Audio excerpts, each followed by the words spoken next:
itu resources atau sumber daya. Dalam kasus di Sukabumi, saya simak pemberitaan, ibu ini mengajak anak, menyedihkan, mengajak anak itu ke tempat tertentu, pada waktu tertentu. Dia ajak saudaranya sendiri, tidak tahu itu anak bawaannya atau apa, tapi ternyata ini kejahatan yang dilakukan satu orang. Pemilihan waktu, tempat, dan ada orang lain yang diikutsertakan, itu mengindikasikan paling tidak resources atau sumber daya sudah terpenuhi. Masuk ke unsur yang keempat, yaitu resiko, risk. Dia barangkali membangun alibi. Nanti saya akan bawa anak ini ke rumah sakit, agar terkesan bahwa saya sesungguhnya memberikan pertolongan kepada dia. Saya tidak punya niat buruk kepada dia. Itu bentuk alibi. Mempengaruhi saksi, merusak CCTV, menghilangkan barang bukti, mengintimidasi korban. Itu merupakan cara-cara yang memenuhi unsur R atau resiko.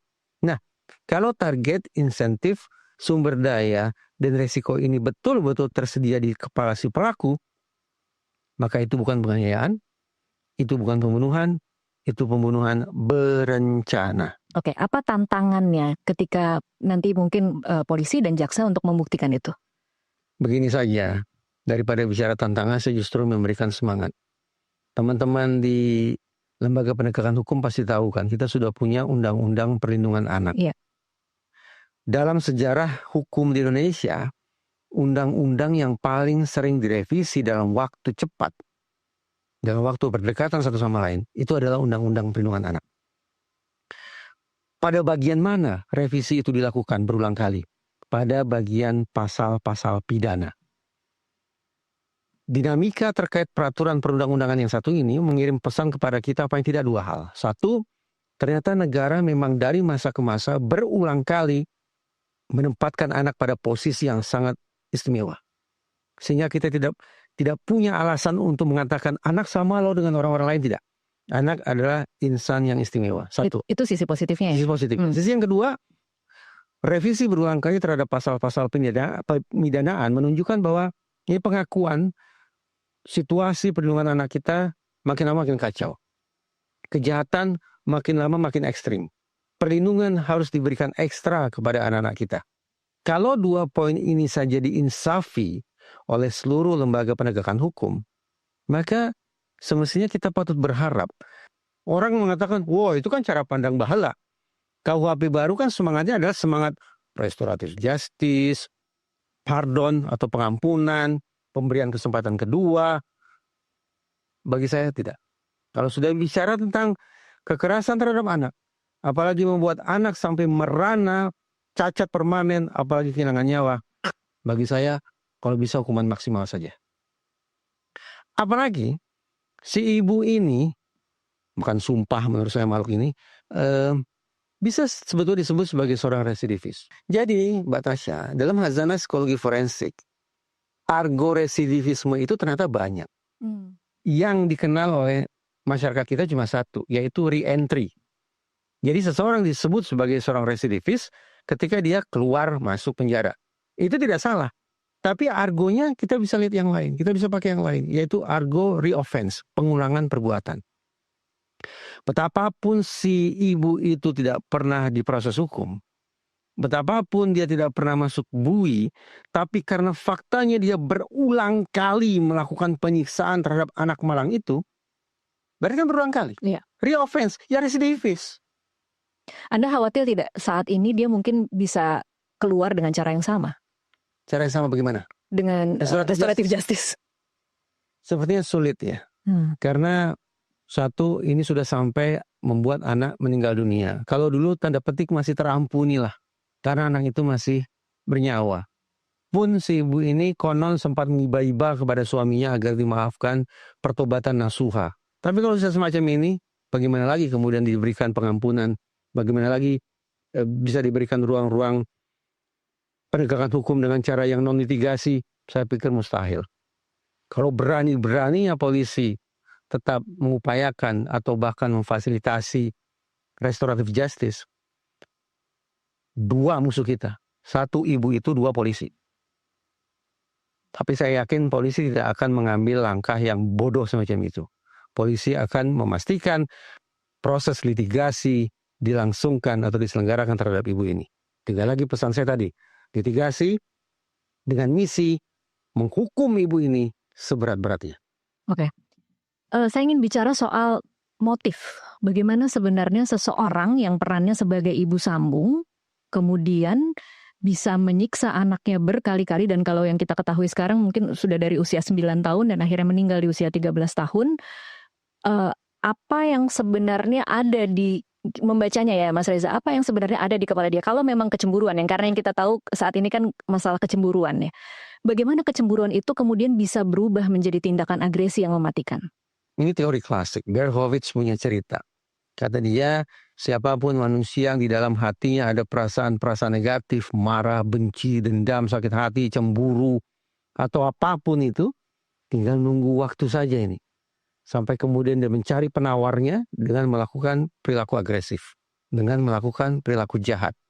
Kalau tidak terhadap diri sendiri, ya terhadap pihak lain.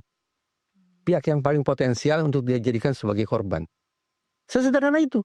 Tinggal dicari tahu. Perasaan negatif ini bermula dari apa?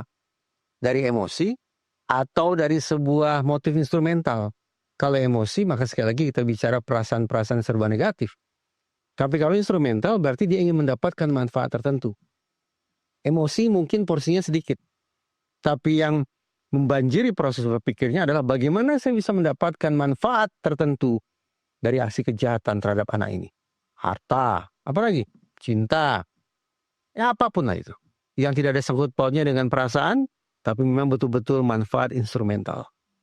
Bagaimana aksi kejahatan diterapkan sebagai instrumen, sebagai sebuah cara untuk memperoleh manfaat tertentu. Jadi ada hitung-hitungan, ada proses Ada hitung-hitungannya. hitung-hitungannya di situ. Oke, bagaimana Anda melihat peran si ayah di sini? Karena kan ayah itu kemudian belakangan kita tahu dari pengakuan tetangga, dari CCTV, ayah ini juga ternyata melakukan kekerasan pada anak ini. Saya baru tahu, ayah ini juga melakukan kekerasan. Juga melakukan kekerasan, iya. Kalau begitu begini saja Mbak Tasya. Pesan untuk Polres Sukabumi, tanya lagi. Ini serius hanya satu terdakwa. Kenapa proses investigasi tidak diperluas? Jangan-jangan ada lebih banyak orang di rumah itu yang patut diseret ke ruang sidang untuk kemudian dijatuhi hukuman kalau memang terbukti bersalah. Ya, kalau si ayah juga melakukan kekerasan, itu kena pidana. Bahkan Meskipun bukan pelaku yang kemudian mematikan pada saat itu ya. Kekerasan itu ada bobotnya. Kekerasan tanda petik ringan, kekerasan tanda petik menengah, kekerasan berat, kekerasan mengakibatkan orang meninggal dunia. Tingkat-tingkatan pasal itu kan tersedia di dalam KUHP. Bahkan kalau si ayah ini membiarkan, bodo amat, berarti dia juga kena pasal pidana, pasal penelantaran. Maaf ya, topik semacam ini bikin saya jengkel setengah mati. Dan akan semakin menyebalkan kalau proses hukumnya tidak keruan. Kalau proses hukumnya ternyata anti klimaks, Iya. sanksinya ringan, hukuman sekian tahun, nanti dapat remisi, hari raya agama, 17 Agustus, dan seterusnya. Sakit hati tidak? Kalau bagi saya sakit hati, berarti anti klimaks saja, kita berbusa-busa ngomong begini, tapi semangatnya tetap saja. Tinggal lagi kita pertanyakan, sebetulnya kalau proses hukum semacam anti klimaks begini, ini penyebabnya apa sih? Kalau ditanya ke psikologi forensik, dengan penuh syawasangka, psikologi forensik mengajukan 4 kemungkinan. 1, inkompetens. Ini pada dasarnya personel penegakan hukumnya tidak cakap. Investigasinya tidak tuntas. Penerapan pasalnya tidak pas. Inkompetens. Sekolahnya kurang itu. Jam terbangnya kurang itu. Atau yang kedua, bias. Ada kepentingan-kepentingan non penegakan hukum yang merecoki proses penegakan hukum. Bias tuh. Yang ketiga, ignorance. Memang pada dasarnya tidak peduli. Memang pada dasarnya personel penegakan hukum tidak hirau terhadap hukum. Jadi asal-asalan saja mengerjakannya. Atau yang keempat, error. Pinter, tapi khilaf. Misalnya, terjadi kekacauan dalam pemeriksaan forensik di laboratorium. Ijazahnya palsu, tapi lewat proses uji forensik yang kacau balau, data yang keluar asli. Ini hanya contoh. Tapi benar Mbak Tasya, Iya. Saya tidak akan serta-merta menganggap bahwa kerja laboratorium forensik itu niscaya betul, tidak. Direcoki, dibikin asal-asalan, bahkan secara sengaja dimanipulasi bisa saja. 4 poin yang saya kemukakan tadi mungkin patut kita ajukan. Kalau sekali lagi dalam kasus-kasus yang menyebalkan sekaligus menakutkan macam ini, ternyata proses hukumnya anti klimaks. Bagaimana kalau ternyata gabungan dari 4 itu? Nah, mungkin saja. Berarti paling tidak ada persoalan etik.